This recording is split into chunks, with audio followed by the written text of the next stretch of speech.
আমরা দেখি সমানতার আগ পর্যন্ত বেসিক কিছু অর্গানিক কেমিস্ট্রির অবজেক্টিভ, এবার আমরা একটু কথা বলবো, ঠিক আছে? আমরা যদি দেখার চেষ্টা করি, দেখো আমরা ফার্স্টে পড়বো হলো জৈব যৌগের কি নিয়ে, উৎপত্তি নিয়ে। জৈব যৌগের উৎপত্তি থেকে ওই যে আমরা কিছু পড়া পড়ছিলাম, কে বলছিল, বার্জিলিয়াস বলছিল যে জৈব যৌগ সমূহ শুধু কি প্রাণ শক্তি থেকে পাওয়া যায়, পরীক্ষাগারে প্রস্তুত করা যায় না। আবার বিজ্ঞানী ফ্রেডরিক উইকলার বোলার সে প্রমাণ করে দিচ্ছে অ্যামোনিয়াম সায়ানাইড থেকে কি করলো, তাপ দিল, তাপ দিয়ে গ্যাসের প্রস্তুত করলো। তাইলে এই যে উৎপত্তির সেই কথাটাই এখানে, হ্যাঁ। তো উৎপত্তি থেকে কি প্রশ্ন আসছে, আমরা এই দেখি কোন জৈব যৌগের মধ্যে হাইড্রোজেন নাই। যদিও প্রথম প্রশ্নটা একটু কঠিন হয়ে গেছে তোমাদের জন্য। দেখ এখানে আমরা ফার্স্টে পড়ছিলাম যে জৈব যৌগে কার্বন অবশ্যই থাকবে, এর সাথে হাইড্রোজেন থাকলে হাইড্রোকার্বন এর মধ্যে পড়বে। আর আমরা জানি হাইড্রোজেন সবগুলো কি হইতে পারে, স্থানান্তরিত হয়ে যাইতে পারে। তাহলে এখানের মধ্যে একটা আছে যেখানে কোনো হাইড্রোকার্বনই কি সরি কোনো হাইড্রোজেনই নাই, তাও সে জৈব যৌগ। এর বলা হচ্ছে ডাইক্লোরোমিথেন। আমরা যদি বলি ডাইক্লোরোমিথেন মানে কি, যে এখানে দুইটা ক্লোরিন এর সাথে মিথেন, এর মানে আমাদের এরকম হবে, ধরো মিথেন যেহেতু তাহলে কার্বন এর সাথে, যেহেতু মিথেন তাহলে একটাই কার্বন, তাই তো। আর দুইটা কি বসছে ক্লোরিন, আর দুইটা কি দিয়ে পূর্ণ করছে হাইড্রোজেন, তাহলে এখানে হাইড্রোজেন আছে, ঠিক আছে। এখানে দেখো আয়োডোফর্ম, এটা তো হবে না, হলো হেক্সাক্লোরোবেনজিন। এইখানে দেখো হেক্সাক্লোরোবেনজিন, তার মানে কি, আমরা জানি বেনজিনটা কেমন, একটু খেয়াল করি, একেবারে বেসিক থেকে একটু শিখাই। বেনজিনটা কিন্তু এরকম, সাধারণত CS CS CS CS CS. তো এখানে যদি আমি একটা কাজ করি, দ্বিবন্ধন দ্বিবন্ধন দ্বিবন্ধন পরপর দ্বিবন্ধন, এটা কিন্তু বেনজিনের একেবারে আসল স্ট্রাকচার। বুঝতে পারছো কথা? বেনজিন তো আমরা সাধারণত চোখে দেখি এইভাবে, এইভাবে আমাদের বইতে লেখা থাকে, কিন্তু বেনজিনের আসল স্ট্রাকচার কিন্তু এটা। ওই যে আমরা আরেকটু সুবিধা হবে, ওই C6H6 এটা লিখি, তাই তো। তাহলে কার্বন 6টা, হাইড্রোজেন কয়টা, 6টা, পরপর দ্বিবন্ধন থাকে, এটা বেনজিনের আসল স্ট্রাকচার, এটা বেনজিন, খেয়াল করো। কিন্তু আমার এখন বলছে হেক্সাক্লোরোবেনজিন, তার মানে এইখানে 6টা ক্লোরিন যুক্ত হবে 6টা হাইড্রোজেনকে অপসারণ করে, বুঝছো? তাইলে আলটিমেটলি এদের চেহারাটা হবে কি, ধরো 6টা ক্লোরিন এখানে যখন যুক্ত হয় তখন কি ঘটনা ঘটে জানো, এই যে হাইড্রোজেন, এই যে হাইড্রোজেন, এই হাইড্রোজেন, এই হাইড্রোজেন, এই হাইড্রোজেন, এই হাইড্রোজেন, দেখো এই হাইড্রোজেনগুলো সবগুলো কি অপসারিত হয়ে যায়, হইয়া এখানে কি বসে, chlorine chlorine chlorine chlorine chlorine chlorine.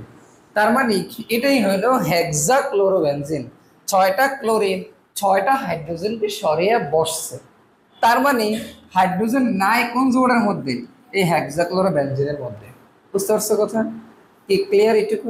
তো কোনটি হাইড্রোকার্বন, আমরা জানি হাইড্রোকার্বন হইতে হইলে শুধুমাত্র কার্বন ও হাইড্রোজেন দ্বারা গঠিত যৌগগুলো হাইড্রোকার্বন।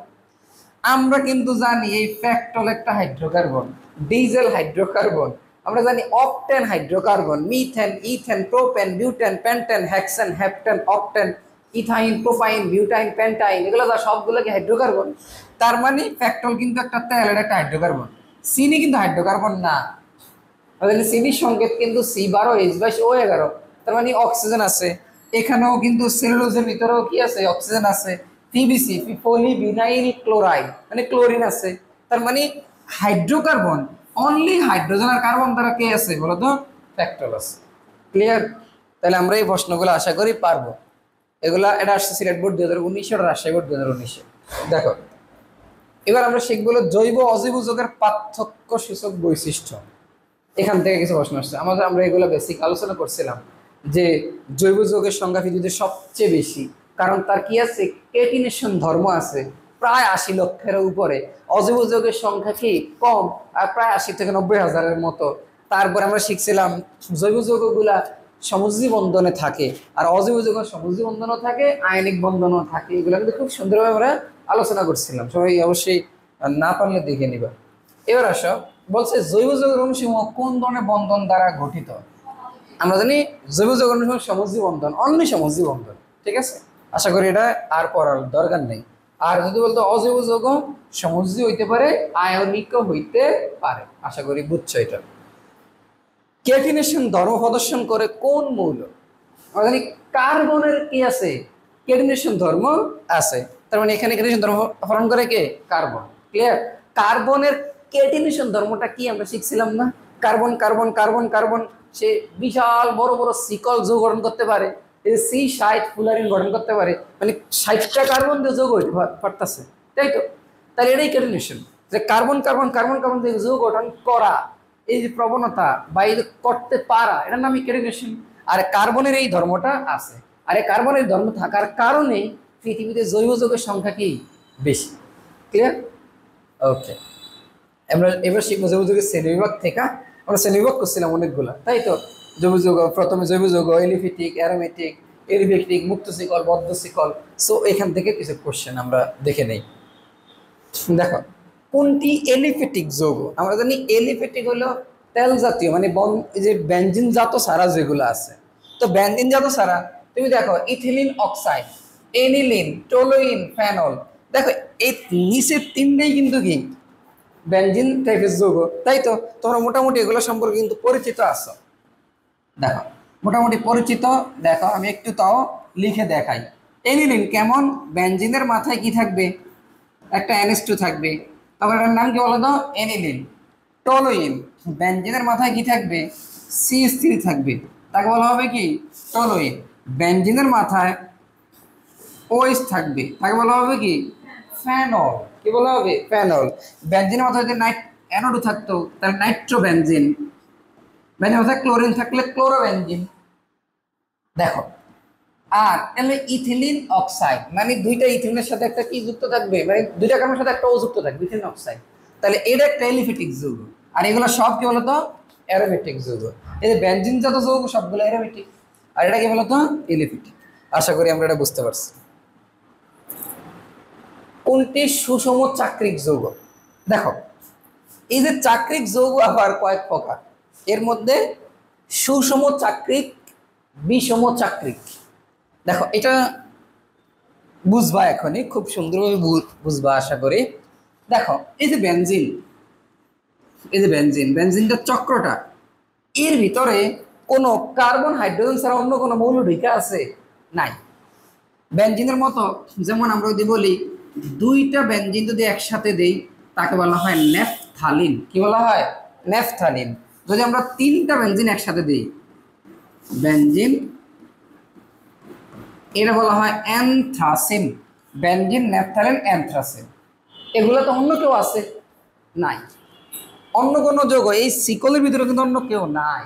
কিন্তু কিছু কিছু যৌগ আমরা দেখি, যেমন আমি যদি এইখানে S দেই, এটাকে বলা হয় থায়োফিন।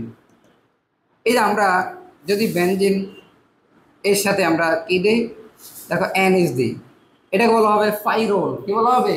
ফাইরোল। আমরা যদি এই যে বেনজিনের সাথে এখানে N দিই, এটাকে বলা হবে ফিরিডিন। এই যে দেখো, এই যে সিকলের ভিতরেই যখন অন্য একটা মৌল যৌগ দুইটা আছে, একে বলা হয় বিষম চাক্রিক যৌগ। কি বলা হয়? বিষম চাক্রিক যৌগ। এই যে ফিরিডিন, থায়োফিন, পাইরোল, এই সব যৌগগুলা, এগুলো হলো বিষম চাক্রিক যৌগ। তাইলে দেখো এই যে ফিউরান, ফিরিডিন, থায়োফিন, এগুলো সব কেমন যৌগ? বিষম চাক্রিক যৌগ। আর ন্যাপথালিন একটাই হলো সুষম চাক্রিক যৌগ, এই হলো ন্যাপথালিনের সংকেত, যেখানে কার্বন হাইড্রোজেন ব্যতীত ভিতরে আর কোনো কিছু নাই। ক্লিয়ার? তাহলে আমরা বুঝতে পারলাম সুষম চাক্রিক যৌগ এখানে কি? ন্যাপথালিন। আর এগুলো সব কেমন যৌগ? বিষম চাক্রিক যৌগ। ক্লিয়ার? চট্টগ্রাম বোর্ড 2019 আসছে। নিম্নের কোনটি সমগোত্রীয় শ্রেণী? দেখো, সমগোত্রীয় শ্রেণী মানে কি? ধরো অ্যালকেন সবগুলো একই গোত্রের, methane, ethane, propane, butane, pentane, hexane, heptane, octane সব একই গোত্রের, সমগোত্রীয় শ্রেণী। আবার যদি বলি অ্যালকোহলের বেলায় methanol, ethanol, propanol, butanol, পেন্টানল, hexanol সব একই গোত্রের। তাহলে যাদের মধ্যে শুধুমাত্র মিথিল মূলকের পার্থক্য থাকে তারা সমগোত্রীয় শ্রেণী, এটা কিন্তু পড়াইছিলাম। শুধুমাত্র CH3 CH2 এর পার্থক্য থাকে, তাই তো? এখন দেখো ইথেন মিথেন প্রোপিন হয় না সমগোত্রীয়, এটা হয়ে গেছে আবার অ্যালকিন। ইথিন প্রোপিন বিউটেন হয় নাই, এটা হয়ে গেছে অ্যালকেন আর অ্যালকিন। ইথেন প্রোপেন বিউটেন, হ্যাঁ এইটা হইলো কি তিনটা অ্যালকেন একই গোত্রের। এটা কিন্তু দেখো ইথিন এই যে মিথেন মানে অ্যালকেন আর অ্যালকিন মিক্স মিক্স আছে, কিন্তু শুধু এটাই কি আছে, শুধু অ্যালকেন আছে, এই যে ইথেন প্রোপেন বিউটেন। তাহলে অবশ্যই আমাদের অ্যান্সার কোনটা, এটাই সমগোত্রীয় শ্রেণী। ক্লিয়ার? আমরা এবার শিখবো হলো কার্যকরী মূলক নিয়ে কথাবার্তা। কার্যকরী মূলক নিয়ে কিন্তু আমরা কথাবার্তা বলছিলাম, ঠিক আছে? আশা করি এটা জানো। দেখো নাইট্রাইল একটু ব্যতিক্রমী যেগুলো সেগুলো কিন্তু পরীক্ষায় আসে। হ্যাঁ, নাইট্রাইল আমরা জানি কি এই যে CN এটা কিন্তু সায়ানাইডের মতো লাগে, হ্যাঁ সায়ানমূলক, কিন্তু আমরা বলছিলাম এটা এটাকে বলা হয় নাইট্রাইল। এই CN এর কি বলা হয়, নাইট্রাইল। ঠিক আছে, এই CN মূলকটাকে বলা তো নাইট্রাইল। ক্লিয়ার? খেয়াল করতে পারবা? দেখো অ্যামাইডের কার্যকরী মূলক কোনটি তোমরা সবাই জানো। এখানে কিন্তু যদি প্যাচ লাগাইতে পারো এটার সাথে আর এটার সাথে, এটা কিন্তু অ্যামাইডের না, এটা কিন্তু অ্যামিনের, অ্যামিনের। ঠিক আছে, এটা হলো অ্যামাইডের, এটা কার অ্যামাইডের, CONH2 অ্যামাইড। খেয়াল আছে কিনা? ওই যে বলছিলাম এসিডের বাচ্চা কাচ্চার ভিতরে অ্যামাইডটা লুকায়িত, তাই তো? এসিডের বেলায় আমরা দেখতে পাই এই যে CO, এখানে OH এর জায়গায় কি বসাই NH2, এটাই কি অ্যামাইড, এটাই কি অ্যামাইডের কার্যকরী মূলক। যেমন আমি যদি বলি CH3 CONH2, তাহলে বলা হয় কি দুইটা কার্বন দেখা ইথেন যোগ অ্যামাইড। আমরা বলি কোনটি নাইট্রোসো মূলকের সংকেত, এটা তো নাইট্রাইল, এটা হলো নাইট্রো, এটা নাইট্রোসো না, ঠিক আছে, এটা নাইট্রোসো। ক্লিয়ার? আর এই যে NC এই মূলকটা কিন্তু অনেক অন্যরকম একটা মূলক, আইসোসায়ানেট মূলক। হ্যাঁ, এটা আমরা শিখবো যখন আমরা দেখবা যে আয়োডক্সের গন্ধযুক্ত একটা বিক্রিয়া করব ক্লোরোফিল শনাক্তকরণ, এগুলোর বেলায় শিখতে পারবা। দেখো অ্যালকাইল মূলকের সাধারণ সংকেত কোনটি সবাই জানো, চট্টগ্রাম 2021 আসছে, কোনটা বলো না?